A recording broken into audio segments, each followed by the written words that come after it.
চ্যানেলে আপনাকে স্বাগত। রাজ্যকে রাজা শাসন করে, রাজারে শাসন করে রানী। কতটা মর্যাদা নারীর! এই জন্য বলছে, হে নারী, তোমার শক্তিকে তুমি পজিটিভ ব্যবহার করো। তোমার শক্তিকে যদি নেগেটিভ ব্যবহার করো, সেই নারী হয়ে যাবে ঘাতিনী, নারী হয়ে যাবে সর্পিনী। এই জন্য নারী শক্তির ব্যবহার ঠিকভাবে করতে হবে। রাজা করিতেছে রাজ্য শাসন, রাজারে শাসিছে রানী। রানীর দরদে দুইয়া গিয়েছে রাজ্যের যত গ্লানি। কোন কালে একা জয়ী হয়নি ক পুরুষের তরবারি। অগো প্রেরণা দিয়েছে, শক্তি দিয়েছে বিজয় লক্ষ্মী নারী। রাজা যুদ্ধে গেলেও, রানী যুদ্ধে না গেলেও ভেতর থেকে সাহস দেয়, শক্তি জুগিয়ে দেয়। আমাদের বয়সী ছেলেদেরকে বলছি, জীবনের প্রথম পিরিয়ডেই যদি প্রেমে কোনো ঘাতিনীর কবলে পড়ে যাও, জীবন বয়কারে বা দ বাদ। এর আগে আরেকটা শব্দ ইউজ করি, বরবাদ। শেষ, কেরিয়ার শেষ, পড়াশোনার শেষ, ওয়ার্ড বারের জাম্বুরা তুমি শেষ। নির্ধারিত সময়ের আগে যদি ভোগ করতে চাও, তাহলে তো রোগী হবেই। ভোগের সময়, এই সময় শুধু তুমি ভোগের জন্য ডিজেবল থাকবে। নির্ধারিত সময়ে যদি গাছ থেকে ফল পাকে পড়ে, এই ফল মিষ্ট, ফল পাকবার আগেই যদি গাছ থেকে পড়ে যায় কাঁচা, ফলের মাঝে মিষ্টটা আছে। উত্তর বুঝে গেছো? বুঝিবে রসিক জন, না বুঝিবে মোড়ো। আমি টেকনিকে কথা বললাম। রাজা করিতেছে রাজ্য শাসন, রাজারে শাসিছে রানী। রানীর দরদে ধুইয়া গিয়েছে রাজ্যের যত গানি। তাই আজ আমরা সাম্যের গান গাই, আমাদের চুকে যেন আজ থেকে নারী পুরুষের কোনো ভেদাভেদ নাই। জয় জয় শ্রী রাধে, জয় জয় শ্রী রাধে। এই নারী শক্তির প্রতীক। নারী মানে শক্তি। কোত্থেকে গেলাম এত দূর? গীতার আবির্ভাবের প্রসঙ্গ থেকে এত দূর পর্যন্ত শাখা প্রশাখায় গেলাম। আমরা আবার কাম ব্যাক করছি গীতায়। যেই গীতা আমরা কোত্থেকে পেলাম বলুন তো? কোন প্রসঙ্গে গেলাম? কলিযুগে লক্ষণ প্রসঙ্গে। কলিযুগের লক্ষণ প্রসঙ্গ বলতে গিয়ে আমরা এত দূর গেলাম যে কলিযুগে অধিকাংশ পুরুষেরাই বউয়ের কথায় চলবে। এটা হচ্ছে শাস্ত্রের কথা। এই কলিযুগে আগাতে ঘাট হবে, আপতে পথ হবে। এই কলিযুগ ঘোর অন্ধকার। 100 জনের মাঝে 75 জন হচ্ছে অধর্মের পক্ষে। কলিযুগের মানুষ 75 জন কার পক্ষে? অধর্মের পক্ষে। আর 25 জন হচ্ছেন আপনাদের মতো ধার্মিক ভক্ত, এরা ধর্ম ভালোবাসবে। তাহলে হিসাব করো, কলিযুগের স্থায়িত্ব 4,32,000 বছর, দাপর যুগের স্থায়িত্ব 8,64,000, ত্রেতা যুগের স্থায়িত্ব 12,96,000, সত্য যুগের স্থায়িত্ব 17,28,000। এই চারটাকে যোগ করো, 4,32,000 যোগ 8,64,000 যোগ 12,96,000 যোগ 17,28,000 ইকুয়াল 43,20,000। এই 43,20,000 হচ্ছে সত্য, ত্রেতা, দাপর, কলি, 4টা যুগের আয়ুষ্কাল। এইভাবে প্রায় 20,05,000 বছর আগে মনু তার পুত্র শশাগরা পৃথিবীর অধীশ্বর রঘুবংশের জনক ইক্ষ্বাকুকে এই গীতার জ্ঞান দান করেছিলেন আনুমানিক প্রায় 20,05,000 বছর আগে। বর্তমানে মনুর আয়ু হচ্ছে 30,53,00,000 বছর। তন্মধ্যে 12,04,00,000 বছর অতিবাহিত হয়ে গেছে। আমরা যদি মনে করি মনুর জন্মের সময় ভগবান কৃষ্ণ এই গীতার জ্ঞান দান করেছিলেন, তাহলেও বলা যায় গীতা প্রায় 12 কোটি 4 লক্ষ বছর আগে মানব সমাজে এই জ্ঞান প্রায় 20 লক্ষ বছর ধরে বর্তমান। যারা বলে আমার ধর্ম শ্রেষ্ঠ, দাঁত ভাঙ্গা জবাব আমাদের কাছে। 20 লক্ষ 5 বছর ধরে আনুমানিক মানব সমাজে বর্তমান। সনাতন মানে চিরন্তন, যার কোনো পরিসংখ্যান নাই। ভগবানের নামেই সনাতন। এই তত্ত্ব পাবেন Shrimad Bhagavad Gita as it is, 4th অধ্যায়, জ্ঞান যুগ, 1 নং শ্লোকের তাৎপর্য, পৃষ্ঠা 238 239 মিলিয়ে দেখবেন। তারপর গুরু পরম্পরা ক্রমে গীতার জ্ঞান ছিল, but in course of time in the succession was broken and therefore the science as it is appears to be lost। এবং পরম্পরা প্রাপ্ত মিমম রাজর্ষয় বিদুহ সকালেন ইহ মহতা যুগ নষ্ট পরন্তপ। 4th অধ্যায়, জ্ঞান যুগ, 2 নং শ্লোক। ভগবান বলছেন, এক সময় গুরুদেব বলতেন, শিষ্য শুনে শুনে মনে রাখতে পারতো, এটাকে শ্রুতলিপি বলে। কিন্তু এক সময় এই পরম্পরা নষ্ট হয়ে যায়। Once upon a time the succession broken. আমরা গীতার জ্ঞানটা হারিয়ে ফেলি।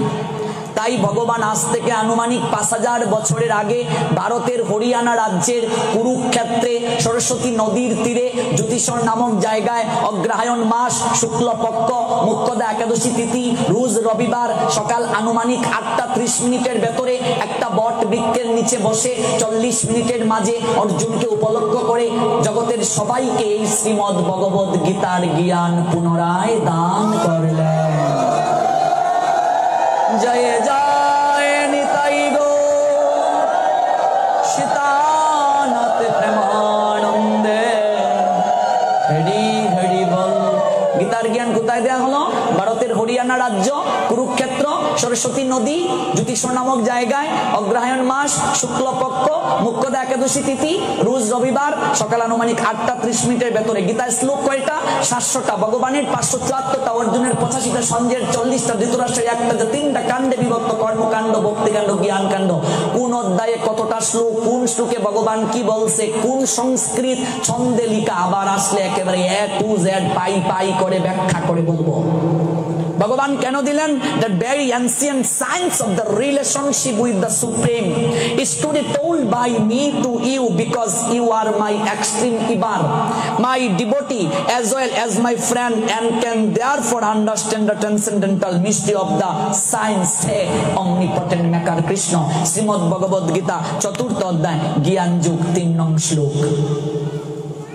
এই শ্রীমদ্ ভগবদ গীতা হচ্ছে প্রত্যেকটা মনুষ্য জীবনের একটা সংবিধান।